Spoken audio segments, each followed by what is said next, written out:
Yeah, we got. I'm gonna call to order. Yeah, roll call. Chesak. Here. Cope. Did Mary. they call me? I didn't. Oh, I'm here. Lambert. Here. Nebel.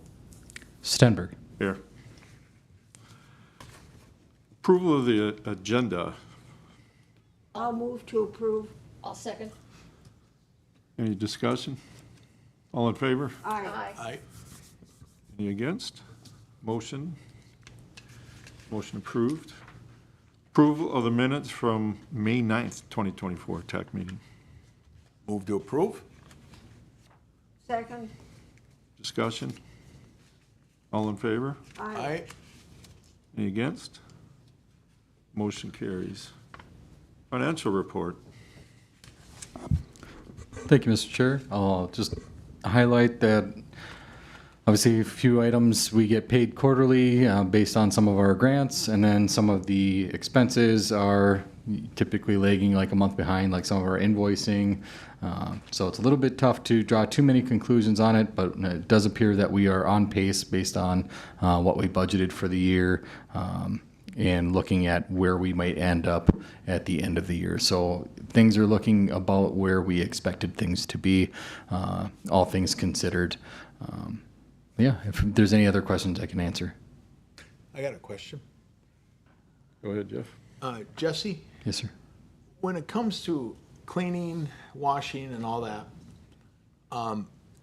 they're using the city garage to do that, right? The buses. They have in the past. I don't think they're using that currently. Well, there was a bus in there today, Okay. and it was getting cleaned thoroughly. I talked to Tiffany, we were looking at that. We pretty much got there at the same time. But they pay for that. They pay the city for that, right? That isn't something we're doing without, because that's part of their contract. They are responsible for doing that. They are responsible for washing, correct? Right, but then, so they will in turn reimburse the city for the use of that? And if I don't think they have. Okay. It would be very difficult for us, obviously, to figure out what that cost would be. But But did they charge us for that in their contract? Because if they're charging us for that in their contract, we have to get something for that service we're giving them, don't we? I would have to see if that's actually broken down as an exact line item. I don't believe that bus washing specifically is broken out as a specific line item. So I don't think Okay. that would be very easy for us to ascertain exactly what that cost would be either, but I can follow up. Would the committee be okay with having them do that? Unless you disagree, Mr. Chair, my Yes, recollection also is that they were going to be financially responsible for the housing and care of the buses. And I don't believe the city was going to be providing anything. And if it did, the city would be reimbursed. And I think we need to stick with that. Yeah, Mr. Chair, I do think if Jesse, I'd like to suggest to have Jesse take a look at that for us. I'd feel better if we made a motion, if you guys, Or do you want me to make a motion, or do you want to make? I can do it. Okay. I would just move that we direct staff to find out if we're getting reimbursed for the washing of the buses and any other things that might be performed by the city on behalf of maintaining and find out if we are, how much we're charging and so forth. Would you include in your motion that if not, the contract should be fulfilled as written? And I would do this. We get the contract language to confirm what is or isn't in there regarding this. But once we find out, that's my motion. I'll second it, Lambert. any discussion? All in favor? Aye. Any against? Motion carried. Any other comments for the financial report? No, I don't. Unfinished business. Any new business? The sale of bus 114. Well, wait a minute. Yeah. Excuse me, you're such a a swift chairperson, you're going right by me. I'd like it if you could tell us where we are relative to revenue and expenditure and the contract for this year. For the third-party contract? Or Yes, for the overall budget? the overall contract. So the overall budget, as of the end of August, we are roughly 53,000 ahead. But like I mentioned, there's a little bit of caveats to that because some of our state and federal grants don't come in every month. They come in on a quarterly basis and not perfect quarters. And then some of our invoicing from like the third-party contractor is kind of lagging a month. Same thing with our fuel and stuff like that. So some of it drags a little bit. So it's a little tough to draw too many conclusions, but it all kind of progresses the same. Like I said, it appears that we're on pace to be pretty darn close to roughly what we budgeted at the beginning of the year, which was a $64,000 surplus. So we're at least right now budgeted not budgeted, but projecting a $53,000 ahead as of the end of August. Mr. Chair, if I could continue? Yes. Do you have any knowledge or information relative to the state's participation in the coming year? Yes, ma'am. That's actually going to come up here a little bit later in our staff report on the Okay. approved operating grant.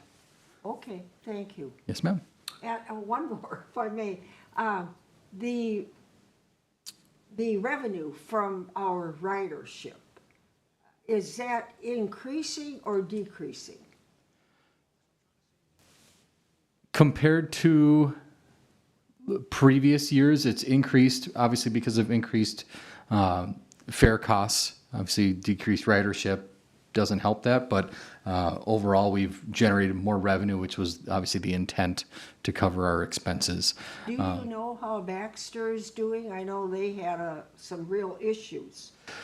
Their overall ridership has been down, but the numbers don't reflect that because the new way we've structured our fare structures of where you're picked up is where the fare is accounted for. It shows that they're running an increase, but the actual ridership is actually down in Baxter. So there's a little bit of balancing here, and that's why staff is kind of trying to wait for a full 12 months so we can start comparing apples to apples of year over year of the new structure. Just one more follow-up, and then I'll hopefully shut up.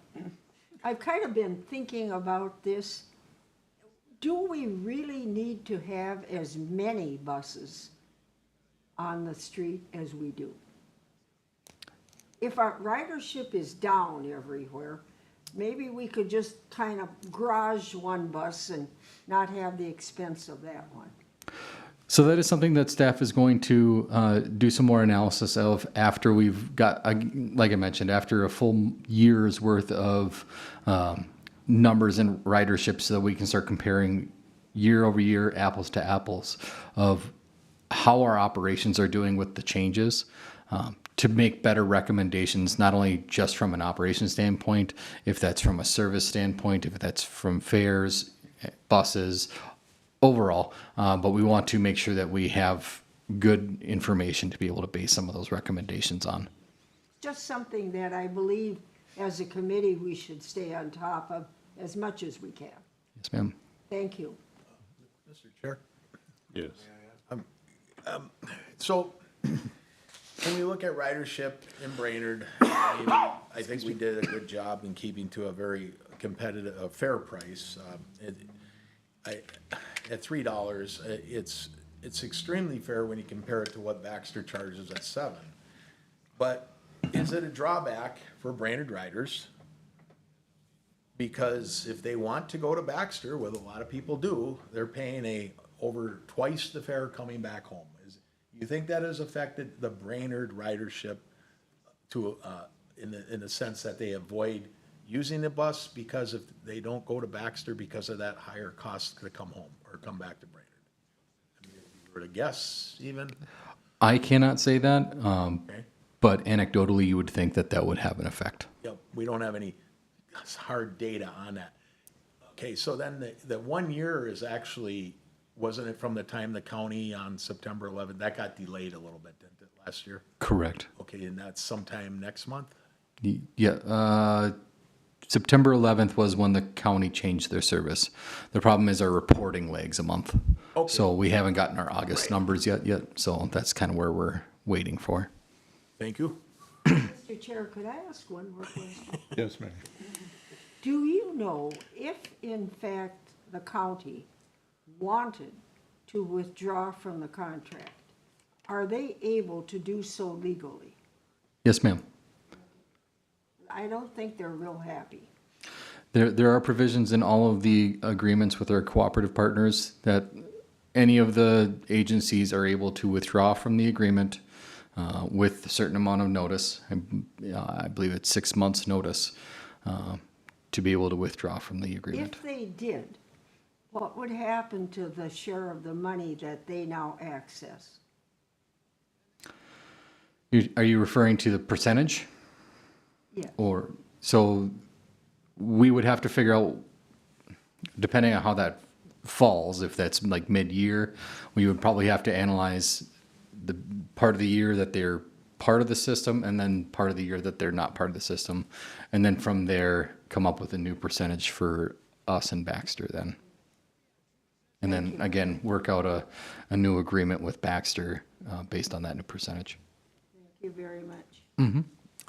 If I may, Mr. Chair, the one thing, I'm sure you know this, that would eliminate a lot of service, so we would then be, the percentages wouldn't be as severe because of that cost sharing that we have. It would decrease their entire end of going outside Brainerd and Baxter.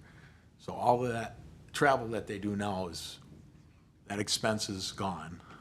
So therefore, the cost of the service goes down, so the share percentages would not be, it'd have to be an adjustment, obviously, but it would change considerably, I think. I mean, I realize everybody probably knows this, but you take into everything that would change if the county no longer had buses running into the county. So, just to make sure everybody understands that, so. Any other questions? Good. And on to new business. Sale bus 114. Thank you, Mr. Chair. So we have received our new bus from 2021, and it is wrapped, outfitted, and out on the road and in service. 114 has been getting cleaned up and getting ready for sale and disposal. Crystal has been working pretty tirelessly with MnDOT through the extensive process to get approval to dispose of a bus.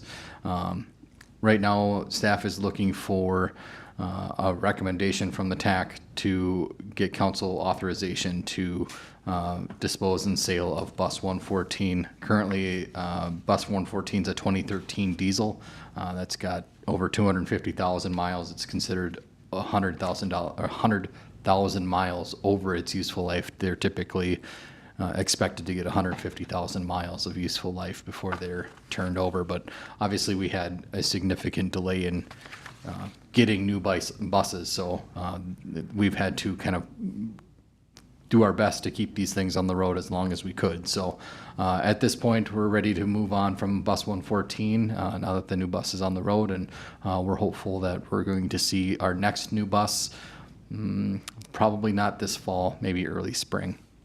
And hopefully that issue is now behind us. Mr. Chair, Yes, Jan. a question, is this we're switching over to gas, is there one of our last diesel buses then? No, I believe we have one more, it might be two more. But yes, we are still trying to phase out of the diesels. Okay. You know, Mr. Chair, with all respect, I really wonder if we need an extra bus. You know where I live? Well, I think the buses kind of use that area when they're not taking calls. Right down there between the Eagles Club and the county lot. And I see often one, many times two, buses just sitting there. Now, possible that that's their time off or something. But I kind of wonder, do we really need as many buses as we have? Or I suppose that's a question of judgment. Well, that's where they're gonna come back and do an analysis of the, right, that we were talking about earlier? Correct. And that is something that Crystal and I have been discussing too, is to make sure that we are right-sized fleet for what we need. Because obviously, more vehicles means more maintenance, more upkeep. And then overall, just having to have bus drivers. Obviously, we want to make sure that we have enough, should one go down, that we don't lose service. That's not ideal either, but making sure that the fleet is right-sized for what we need. Mr. Chair. Yes. Jesse, with the other two buses that, the older buses, they do need to be replaced. Are they over their mileage to recommended lifetime? I'm pretty sure they are. I'd have to double check, but So it would be prudent of us to consider still getting a new bus on order, or getting another bus like you're saying, and we could retire one of those buses, right? If the analysis showed that we didn't need all those buses on that fleet. Does that make sense? So I believe the next solicitation is coming up here shortly for the next bus order. And Crystal and I have been working with MnDOT because this will be the very first solicitation where MnDOT will be allowing the potential for accessible vans rather than a full-on bus. So that is something that we are exploring because obviously as buses continue to increase in exponentially in cost for capital purchases. We were looking for more economic alternatives for purchases, especially with vans being a little bit more economical with fuel as well. Than doesn't have the same seating capacity as a bus, but this may be a better alternative for replacing some of the fleet as well. So this will be the first solicitation that they would be looking at for allowing us to order a van. So this is something that we're working with MnDOT of. What does that look like? And what would the build look like? What would the estimate for the capital purchase? It's still going to be a pretty significant purchase, but working through that process with MnDOT of what those builds look like. And it sounds like even the turnaround might be even quicker than a bus too. Okay. Oh, thank you. Glad to hear that. Do we have a motion on recommending 114 for sale? Lambert, so moved. You got a second? Second. Whatever. Tiebreaker. All in favor? Aye. Any against? Motion carries.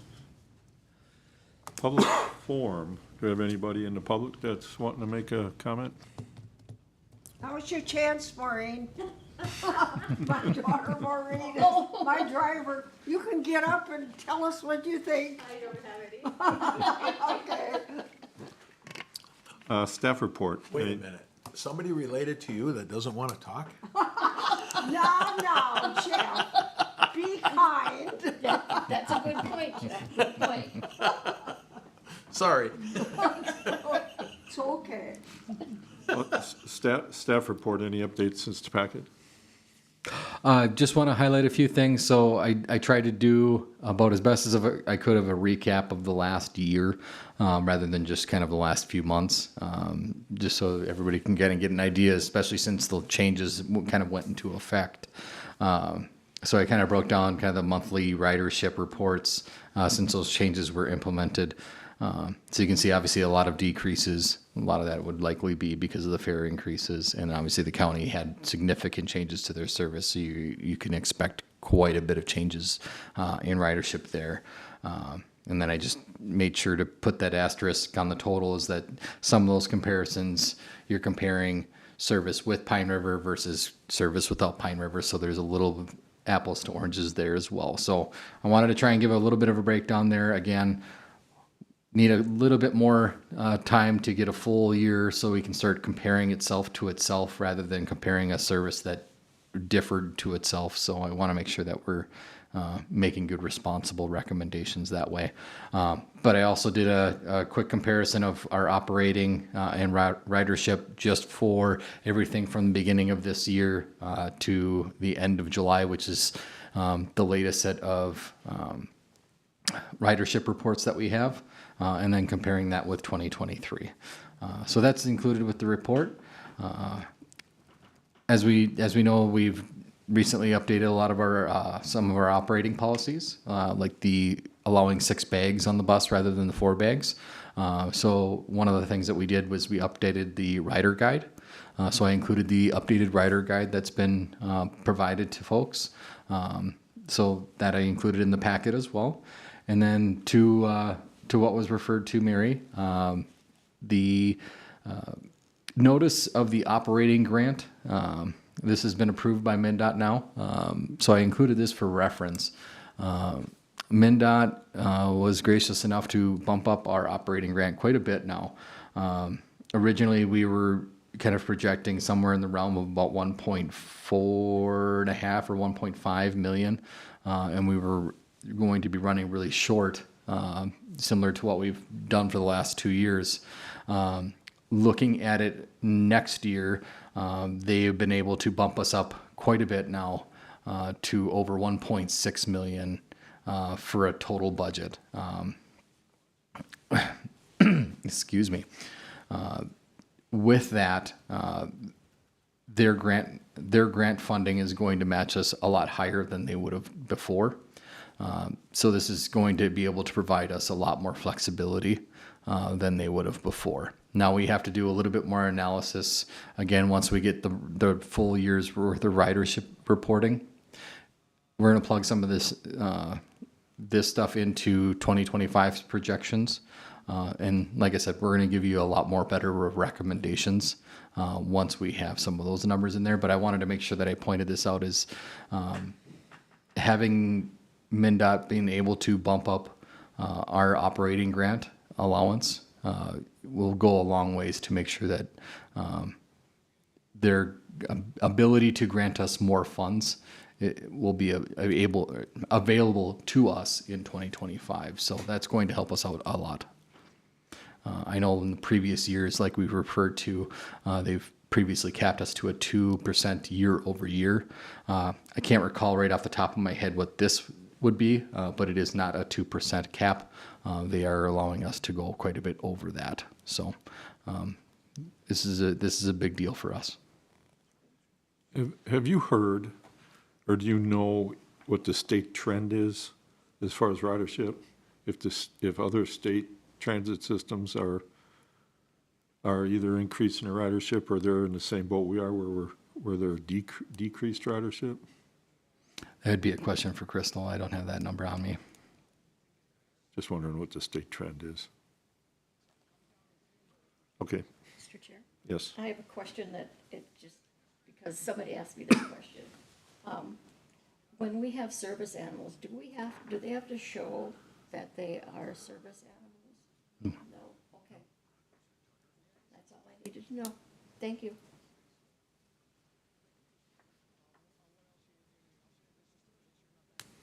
I did for the, I guess I wanted to say something.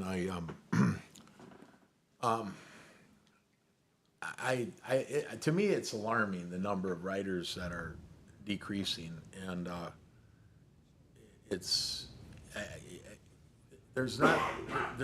don't think there's a pattern in there, with the exception of a couple of months in Baxter where they've actually increased riders.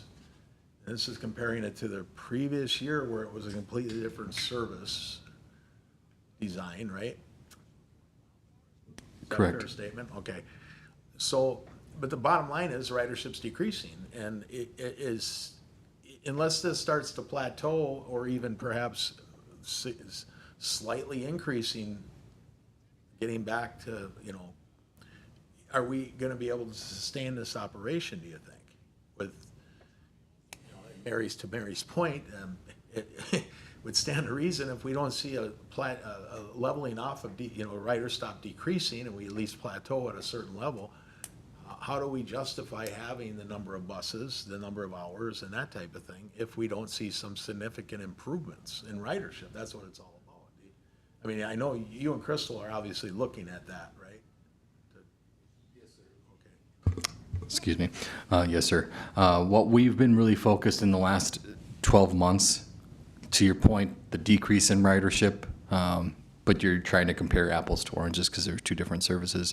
What we've been trying to focus our attention mostly on is growing month to month. So from June to July, July to August, and looking at that from that perspective is, are we moving from month to month and increasing, obviously considering things like school and stuff like that, but trying to continue to grow from month to month and making sure that we're doing our best not to lose riders in that perspective, and paying attention to things and little other indicators like new customers that come up in their reports. When we see a decent amount of new customers that show up in the reports, that's good signs for us too.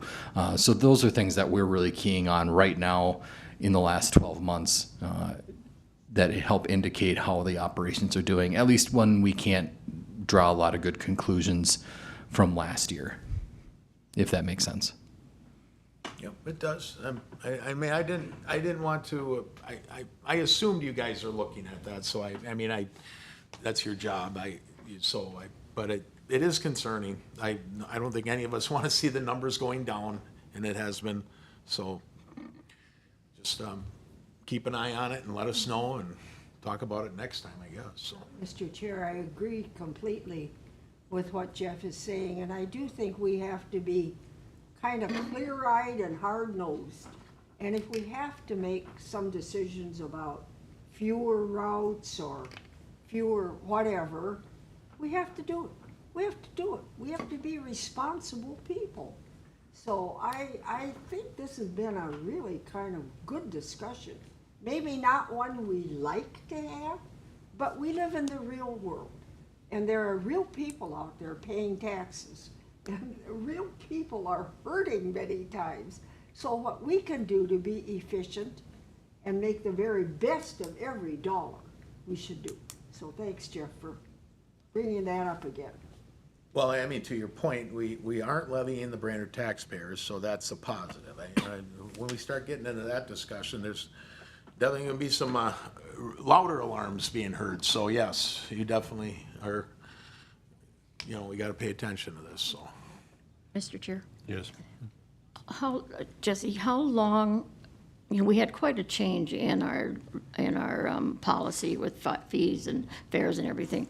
How long does it usually take to show that there is a true set of the trend? Is it like 6 months, a year? What are we, I know we're doing a year to do apples to apples, but this happened in, when did this happen? In May? So is it feasible by the end of this year, it would be enough to show us that the trend of drop of less ridership? Or would we have to wait like a year to see? So I'll take Brainerd for a very specific example. Obviously, we had a couple different increases in May and then further again in August of 2023. So it's a little bit tough, again, as you compare 2024 versus 2023 of, which one are you comparing to? And then again, with the change of how we structured the fares of origin-based versus address-based, for instance. But like I mentioned, we're really keying into now factoring some months have different number of operating days, but let's keep that out. You'll see in some of the earlier months after the changes, we were pushing roughly about 2,000 riders. In the last few months, we're closer to like the 23 or 2,400 riders per month. So that, again, we're showing that growth, and each month we're seeing somewhere in the realms of 20 to 30 new customers in the service. So those are those key indicators that we're looking at is, are we getting better in our operations? And what I'll highlight is in our operations, and I'll highlight that here in a second, is when our third-party contractor is doing better on the operations side, you're also going to see those continue to improve as well. So that's what we've seen, especially when we've gotten the new manager and started to see better operations, is this summer we've seen good increases in our ridership, where we're at the 2,300, and in July we're over 2,400 riders just in the Brainerd area, when over the winter it was barely over 2,000 right after those changes last fall. So again, those are positive things that we can take out of this, and then hopefully that trend continues. And when we get into looking at September again, we're comparing that against 2000, and hopefully those trends continue, and we're looking at pretty significant increases year over year versus decreases because of the fare increase. But again, operations are a big part of that. I'd want to eventually look at seeing how we can lower that Baxter rate somehow. Because I think that has something to do with the downtrend in ridership. So if the extra revenue we get next year, or rerouting things or whatever to try to get that Baxter, what's $7 or something a trip, try to get that down a little bit, I think you might, I'm thinking that might help increase some ridership, get more people over there. Something to look at. And then, Mr. Chair, I have a few other items that are not in the report. So Route Match, our software for dispatch, has been having issues essentially from July. So I don't know if you're familiar with the CrowdStrike or outage that kind of pretty much did a ground halt with all the flights back in July. At the same time, that pretty much started causing issues with our dispatch software. So every day we have had disconnection issues with that software.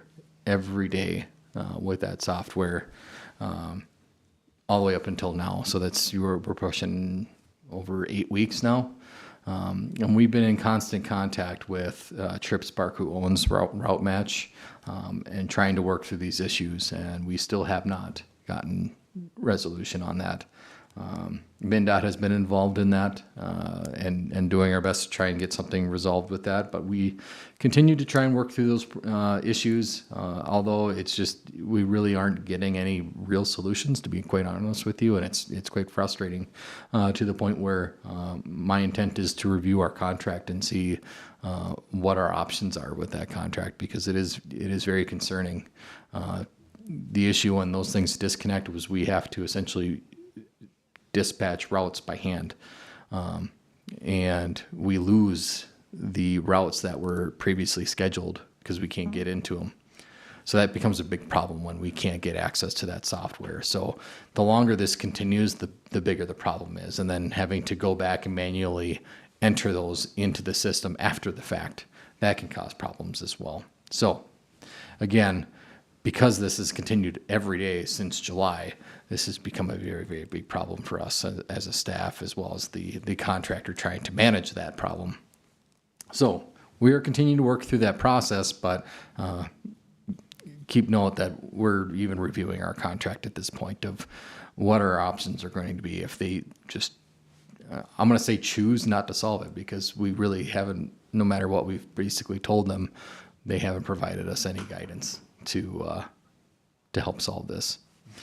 That said, the contractor has made some really great improvements since the new contract has been put in place, since they've gotten a full-time manager in-house downstairs. Sean is doing a fantastic job. Their call volumes have been mid to upper 90s as a percentage on a daily basis. It's been fantastic that way.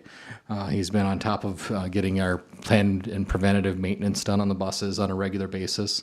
They're I'm going to say essentially caught up at this point. There might be a couple that are outstanding, but for the most part, they're in really great shape.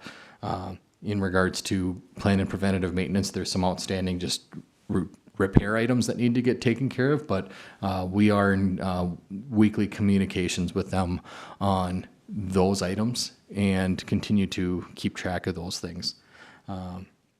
Even driver behaviors, when we get complaints, they have been a lot more swift about addressing those behaviors, and we've moved on from drivers, several drivers actually in the last couple months, just to address that. So even from a customer service standpoint, we've really nipped a lot of the customer service issues in the bud with that too.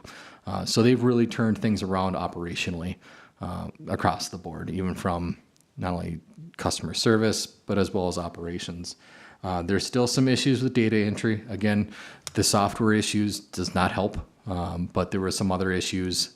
Some of that is in relation to training. So we are following up with them on making sure that they get the necessary training to their folks that they need to get. And we've put them on notice that they need to get that done. And we will continue to track that. And if we need to, we'll dock them on their contract if need be. But that is something that we are tracking on them to make sure that that gets addressed with the data entry and reporting. But overall, they're far and beyond where they were months ago. So they're doing fantastic in that way.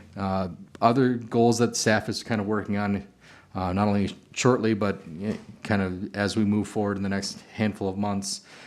Crystal has some money in our advertising budget, so she is finalizing details on a radio ad. So that is something that we're going to try and push out, of trying to drum up more support, especially as we get closer to the holiday season. Maybe that is going to help continue to push up our ridership as we get closer to that season. The software, Crystal has also been going through a pretty extensive process. Much like the sale of the bus, you have to go through a ton of training, a ton of interviews, and a ton of different demos in regards to softwares for dispatching. Because we are now exploring potential other options for softwares because they're no longer supporting Route Match at this point. And it's only a matter of time before they completely shut it off. And the fact that we're now essentially 2 months removed from having a software without issues, it may be sooner rather than later that we have to move on from it. So Crystal has been working on getting at least through that process so that way we can start vetting other software packages. Obviously, we'll have to also vet the cost proposals, and they're probably not going to be as cost advantageous as Route Match, but we also need it to work. So that's part of the challenge with it. And then the last thing that we've been exploring a little bit is the potential for a facility, a new facility. If you know, the third-party contractor has been renting the garage out of the Northern Pacific Center for the last couple of years. It's a pretty expensive expense for us because they essentially roll that into the contract. It's an $80,000 expense every year. So it's quite an expense for us. I mean, obviously the grant covers a chunk of that, but that will not, as far as I understand, be available to us forever. There's future plans for that, and we will have to find alternative means. There might be a different place, but there's no guarantees for that either. So that is something that we're also exploring there. Now, MnDOT does have different grants for potentially building a new facility, but that is something that we have to explore some more details on before we can present options like that. But even at paying $80,000 a year, building a new facility at a 90-10% match would pay itself off pretty quick if we have our owned facility for buses that we could potentially have its own bus wash type of thing. But those are things that we're just starting to explore at the very early stages of it, but knowing that obviously we're investing $80,000 a year into the current rental facility and that it won't be available to us long term. So we're having to find alternative means. But those are things that staff is working on, at least right now, and then probably over the next few months. And then that's all I have for now. Okay. Committee member reports or comments?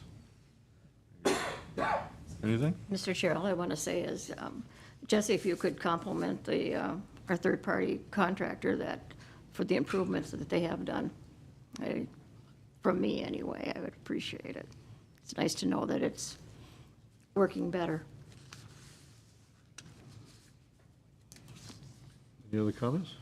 I would say, I am saying that it's always enjoyable to have a driver that is upbeat, positive, welcoming, friendly. And when he talked about they've changed some structure on personnel, I think that makes for better people, better service, and you'll find people perhaps turning away from a transit operation for their rides when the personnel is not exactly some of the things I just identified. So I saw that today with the driver I had, so it was very appreciative, you know. Okay, anybody else? Nothing else? And we can adjourn if we get a motion? Motion to make. Second. All right, we're adjourned. Thank you. Thank you. Nobody ever votes against that. Somebody got a time with her after 3? So have you been well, Jan? I ended up having that. Thank you, Jesse. You did? With my knee. Yeah, I think you told me. How'd it turn out?